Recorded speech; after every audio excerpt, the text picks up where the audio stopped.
तो कैसे हैं आप सभी? मैं उम्मीद करता हूँ कि आप सभी बहुत अच्छे होंगे और अपनी तैयारी को कंटिन्यू रखे होंगे।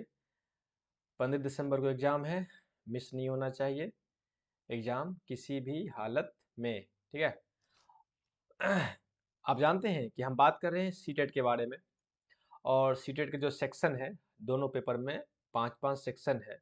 उस सेक्शन में जो सबसे इम्पोर्टेंट सेक्शन है चाइल्ड डेवलपमेंट एंड पेडागोजी के बारे में, उस सेक्शन की हम बात कर रहे हैं जिसमें पेपर 1 और पेपर 2 दोनों की बात कर रहे हैं। अगर पेपर 1 के लिए तैयारी कर रहे हैं तो भी ये सेक्शन आपके लिए काफ़ी फ़ायदेमंद होगा और पेपर 2 के लिए तैयारी कर रहे हैं तो भी ये सेक्शन आपके लिए काफ़ी फ़ायदेमंद साबित होगा, ठीक है? कई सारी वीडियोज़ हमने अपलोड किया है, आप प्लेलिस्ट में जाकर के वहाँ वीडियो देख सकते हैं। आपको बहुत ज़्यादा फ़ायदा होगा अपने वीडियो देखेंगे तो।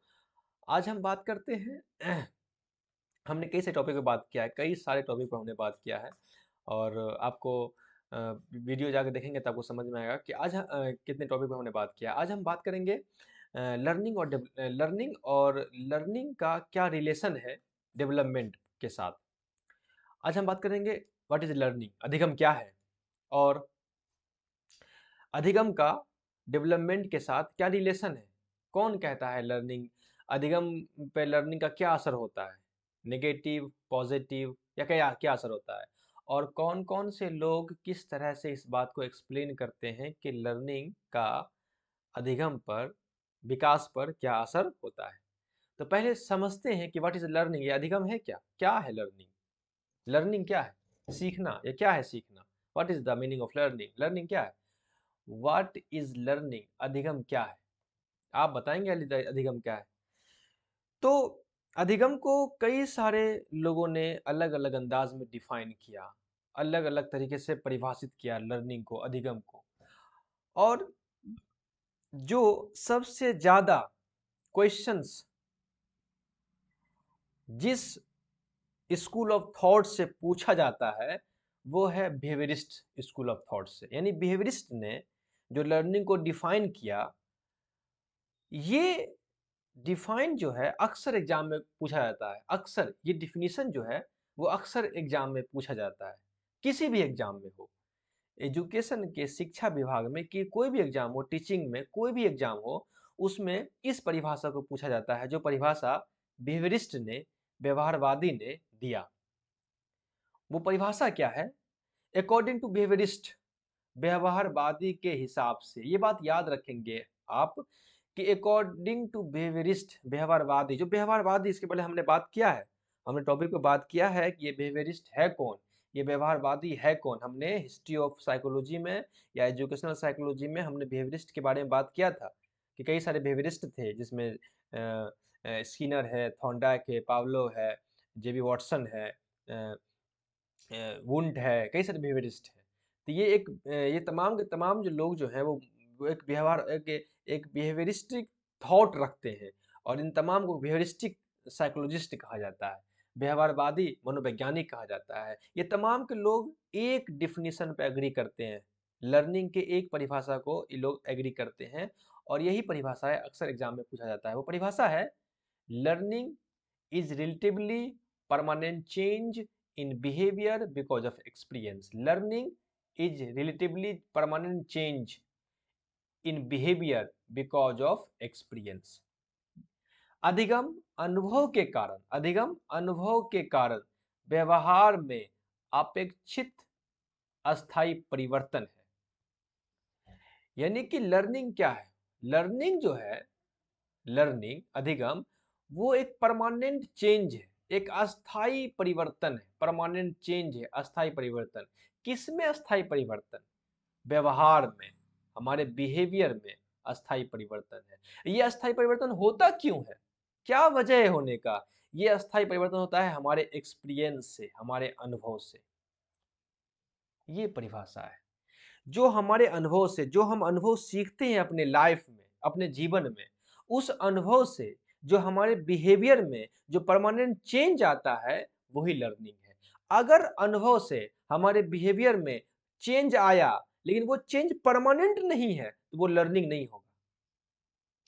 हमने हमने कुछ चीज एक्सपीरियंस किया, मिसाल तौर पर, मिसाल तौर पर हमने एक्सपीरियंस किया कि सिग्नल तोड़ना सही नहीं है। क्यों? क्योंकि हमने देखा कि एक आदमी सिग्नल तोड़ा, अब वो आगे जाकर के एक्सीडेंट हो गया, आपने देखा, आपने ऑब्जर्व किया, आपको अनुभव हुआ कि नहीं, हमें सिग्नल नहीं तोड़ना चाहिए, और आपके बिहेवियर में एक परिवर्तन आया, ऐसा परिवर्तन जो परमानेंट था, हुआ परिवर्तन, ऐसा परिवर्तन जो परमानेंट हुआ, उसके बाद आपने कभी भी सिग्नल नहीं तोड़ा, इसका मतलब आपकी लर्निंग हुई, आपने सीख लिया, यहाँ आपका सीखना कंप्लीट हुआ।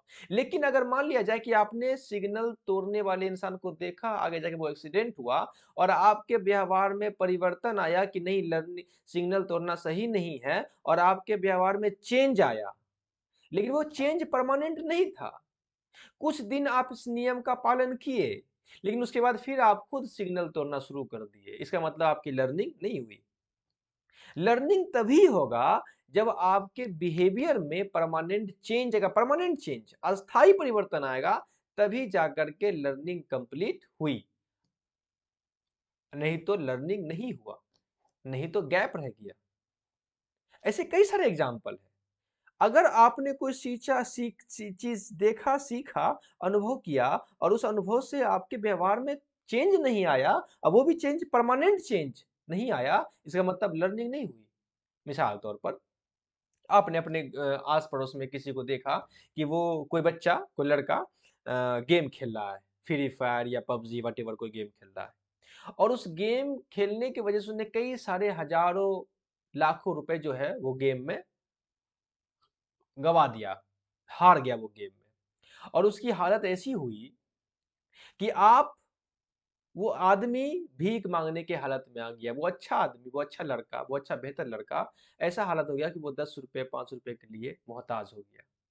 तो आपने उसे देखा, अब ऑब्जर्व किया, और आपके बिहेवियर में ये चीज आया कि नहीं, ये गलत चीज है, हम भी आज के बाद फ्री फायर या पबजी से कोई गेम को नहीं खेलेंगे, या ड्रीम इलेवन पे कोई हम गेम नहीं लगाएंगे, और ये आपने अपने व्यवहार में लाया, और परमानेंट लाया, ये नहीं कि आज आप सोच लिए कल फिर आपने तोड़ दिया, नहीं, परमानेंट लाया, और उसके बाद आपने कभी इस तरह के कोई वाहियात गेम मोबाइल पर नहीं खेला, इसका मतलब है कि आपने लर्निंग किया।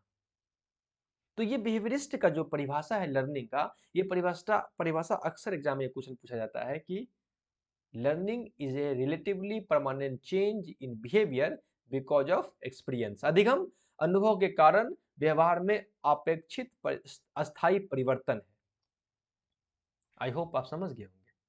और लोग इसको डिफाइन करते हैं according to Crow and Crow जो एक फिलोसफर एंड साइकोलॉजिस्ट हैं, वो डिफाइन करते हैं कि learning involves the acquisition of habits, knowledge and attitudes. Learning जो है वो उसमें शामिल है, क्या शामिल है, हैबिट्स शामिल है, नॉलेज शामिल है, और एटीट्यूड शामिल है। लर्निंग जो है, अधिगम जो है, वो आदत, ज्ञान और रवैया का के मजमुए का नाम है, का के कॉम्बिनेशन का नाम है। हैबिट, नॉलेज एंड एटीट्यूड मिल करके लर्निंग होता है, ये कहा क्रो एंड क्रो ने। थॉर्नडाइक कहता है, ईएल थॉर्नडाइक डिफाइन करता है कि learning is gradual process. Learning जो है एक कर्मिक प्रक्रिया है, ग्रेजुअल प्रोसेस है, एक कर्मिक प्रक्रिया है। वेयर द इंडिविजुअल, जहां कोई व्यक्ति will make many attempt to learn, जहां कोई व्यक्ति कई प्रयास के द्वारा सीखते हैं। Learning is a gradual process. अधिगम जो है एक कर्मिक प्रक्रिया है, लेकिन अधिगम एक कर्मिक प्रक्रिया है, ग्रेजुअल प्रोसेस है, जहां व्यक्ति सीखने के लिए कई प्रयास करते हैं, जहां कोई व्यक्ति सीखने के लिए कई प्रयास करता है और तब जाकर के वो सीखता है, उसे ही लर्निंग कहते हैं। इसीलिए ईएल थॉर्नडाइक का जो एक थ्योरी है, वो थ्योरी का नाम है try and error, try and error theory, है ना। कोशिश करो और सीखो, ट्राई करो, कोशिश करो और गलती करो, try and error, try and error, try and error method, try and error method. कोशिश करो और गलती करो, ट्राई एंड कोशिश, ट्राई एरर, कोशिश करना गलती होना, कोशिश करना गलती होना, कोशिश करना गलती होना, और इसी तरीके से इंसान सीखता है। ट्राई एंड एरर मेथड हम पढ़ेंगे आगे आने वाले वक्तों में। इसलिए इसको डिफाइन करता है कि कई बार अटेम्प्ट, इंसान जो है कई बार अटेम्प्ट करता है, ग्रेजुअल प्रोसेस है, कर्मिक प्रक्रिया है, इसमें इंडिविजुअल जो है कई बार अटेम्प्ट करता है, तब वो कोई चीज सीखता है। ये है ईएल थॉर्नडाइक का।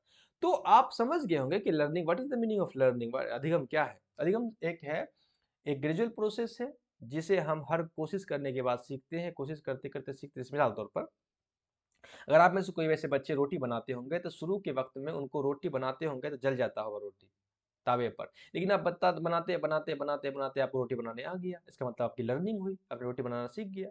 आप बाइक चलाते होंगे या साइकिल चलाते होंगे, शुरू शुरू में आपने कई मरतबा कोशिश किया और आप गिर गए होंगे, लेकिन बाइक चलाते चलाते साइकिल चलाते चलाते आप फ्री हो गए, आप चला लेते हैं आराम से। तो ये क्या है? लर्निंग है। तो ये इस तरह से ईएल थॉर्नडाइक लर्निंग को डिफाइन करते हैं। आई होप आप बात समझ गए होंगे। आगे बात करते हैं कि आखिर लर्निंग का क्या रिलेशन है डेवलपमेंट के साथ। Relationship between learning and development, क्या रिलेशन है लर्निंग का डेवलपमेंट के साथ? लर्निंग किस तरह से डेवलपमेंट पर असर डालता है या डेवलपमेंट किस तरह से लर्निंग पर असर डालता है? ये क्या रिलेशन, दोनों के बीच क्या रिश्ता है? क्या रिश्ता है दोनों के बीच? देखिए, कई सारे लोग ये मानते हैं कि इंसान का लर्निंग पहले होता है, पहले इंसान सीखता है तब जाके उसका विकास होता है। कई ऐसे साइकोलॉजिस्ट मानते हैं कि इंसान पहले सीखता है तब उसका विकास होता है, और कुछ मानते हैं कि नहीं, पहले इंसान का विकास होता है तब वो सीखता है। जैसे कि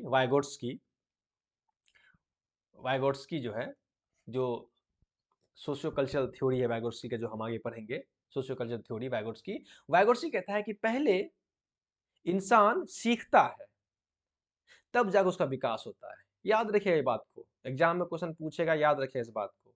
पहले इंसान सीखता है तब उसका विकास होता है।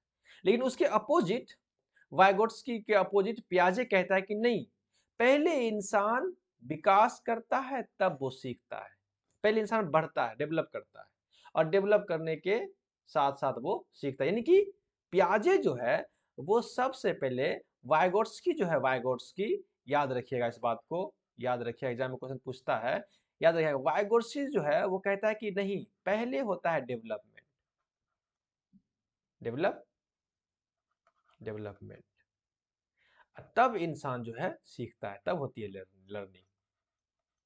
लेकिन इसके जस्ट अपोजिट जो है वो पियाजे कहता है नहीं, पियाजे कहता है नहीं, पहले इंसान सीखता है, नहीं सॉरी, माफ कीजिएगा, I am so sorry, I am so sorry, I am so sorry, ये बात कहता है, आई एम सो सॉरी, एक सेकेंड, अब ये नहीं कटेगा, सॉरी। पहले ये वाइगोट्स्की जो है, वाइगोट्स्की, इसको मैं थोड़ा सा इसको अंडरलाइन कर देता हूँ, एक सेकेंड, एक सेकेंड, ओके ओके। तो वाइगोट्स्की जो है, वाइगोट्स्की वाइगोट्स्की जो है वो कहता है कि पहले बच्चा सीखता है, पहले लर्निंग होती है, लर्निंग, और तब उसका होता है विकास, तब वो डेवलप करता है। लेकिन अगर वही पियाजे कहता है नहीं, पहले जो है डेवलपमेंट होता है तब जाकर के बच्चा सीखता है। ये दोनों के अलग अलग थॉट है, और ये दोनों के थॉट्स एग्जाम में क्वेश्चन पूछते हैं, ये बात आप याद रखिएगा। ये दोनों क्वेश्चन पूछते हैं, वाइगोट्स्की के हिसाब से लर्निंग और डेवलपमेंट के बीच क्या रिलेशन है, और पियाजे के हिसाब से लर्निंग और डेवलपमेंट के बीच क्या रिलेशन है, एग्जाम में पूछते हैं क्वेश्चन। लेकिन दोनों आज के डेट में ये साबित हो चुका है कि दोनों अपने जगह गलत है। ना तो पहले लर्निंग होती है, ना तो पहले डेवलपमेंट होता है, ना तो बाद में डेवलपमेंट होता है, नहीं तो बाद में लर्निंग होती है। ये दोनों साथ साथ होता है। विकास जो है, डेवलपमेंट जो है वो, डेवलपमेंट में लर्निंग और सॉरी विकास में, सॉरी, लर्निंग और डेवलपमेंट दोनों साथ साथ होता है, दोनों साथ साथ। ये नहीं कि पहले लर्निंग पर, नहीं, बच्चा जैसे जैसे बढ़ता है वैसे वैसे सीखता चला जाता है, जैसे जैसे विकास करता है वैसे वैसे सीखता चला जाता है। अब ये नहीं कि दोनों सेपरेट चीज नहीं है, दोनों अलग, ये अलग वो नहीं, ऐसा नहीं है, दोनों साथ चलने वाली प्रक्रिया है। दोनों जो है वो साइमल्टेनियसली है, साथ साथ चलने वाली प्रक्रिया है। इसलिए ये कहना बिल्कुल गलत है कि पहले लर्निंग होगा या पहले डेवलपमेंट होगा, ये कहना बिल्कुल गलत है। लेकिन दोनों साइकोलॉजिस्ट जो है उनके अपने अपने थॉट्स हैं, अपने अपने विचार हैं, और जो विचार एग्जाम में क्वेश्चन में पूछा जाता है तो हमें याद करना पड़ेगा। ठीक है, तो आइए इसको देख लेते हैं कि अकॉर्डिंग टू वाइगोट्स्की हिसाब से क्या है। वाइगोट्स्की कहता है कि learning is first then development, पहले अधिगम फिर विकास, है ना, पहले अधिगम फिर विकास। कहता है वाइगोट्स्की, चिल्ड्रेन लर्न लैंग्वेज, पहले इंसान भाषा सीखता है, पहले बच्चा भाषा सीखता है, तब उसके थॉट्स डेवलप होते हैं, डेवलप हिज थॉट्स, तब उसके थॉट्स डेवलप होते हैं। बिल्कुल सही बात है। पहले बच्चा, ये तो इनका कथन गलत नहीं है कि पहले बच्चा भाषा सीखता है तब उसके थॉट्स डेवलप होते हैं, ठीक है।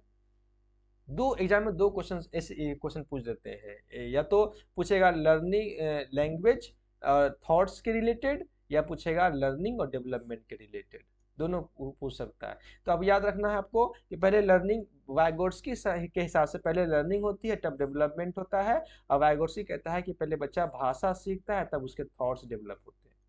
क्लियर।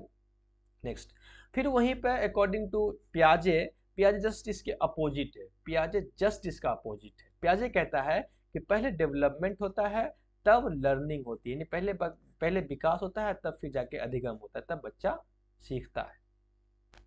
पहले विकास होता है तब जाके बच्चा सीखता है। और कहता है कि नहीं, पहले बच्चे के अंदर थॉट्स डेवलप होते हैं, थॉट्स, कौन कहता है, पियाजे, और तब जाकर कोई भाषा सीखता है। पहले थॉट्स डेवलप होते हैं, children develop thoughts, then he or she learn language, तब जाकर कोई वो लैंग्वेज सीखता है। तो बस आप इन दोनों के फिलॉसफी को याद रखेंगे। क्या है फिलॉसफी, कॉपी में लिखेंगे।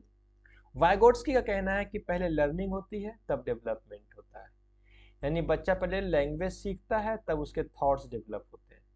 वहीं पियाजे कहता है कि पहले डेवलपमेंट होता है तब लर्निंग होती है, यानी पहले बच्चे का थॉट्स डेवलप होता है तब जाकर वो भाषा सीखता है। ये दो बातें, दोनों में दो दो बातें, आप याद रखिएगा इस बात को। क्लियर, आई होप आप क्लियर हो गए होंगे। ये बात याद, learning, development, development and learning दोनों के बिल्कुल अपोजिट है, एक याद कीजिएगा दूसरा उसके अपोजिट हो जाएगा। ठीक है, तो ये छोटा सा टॉपिक था जिसमें हम बात किए कि लर्निंग क्या है, और फिर बात की कि लर्निंग का डेवलपमेंट के साथ क्या रिलेशन है, ठीक है ना। तो नेक्स्ट वीडियो में इस टॉपिक से रिलेटेड कुछ क्वेश्चंस को कर लेंगे ताकि हमें और ज़्यादा आसानी हो, हम बातों को समझ सके बेहतर तरीके से। मिलते हैं दूसरे वीडियो में, तब तक के लिए अपना ख्याल रखें। Okay, bye.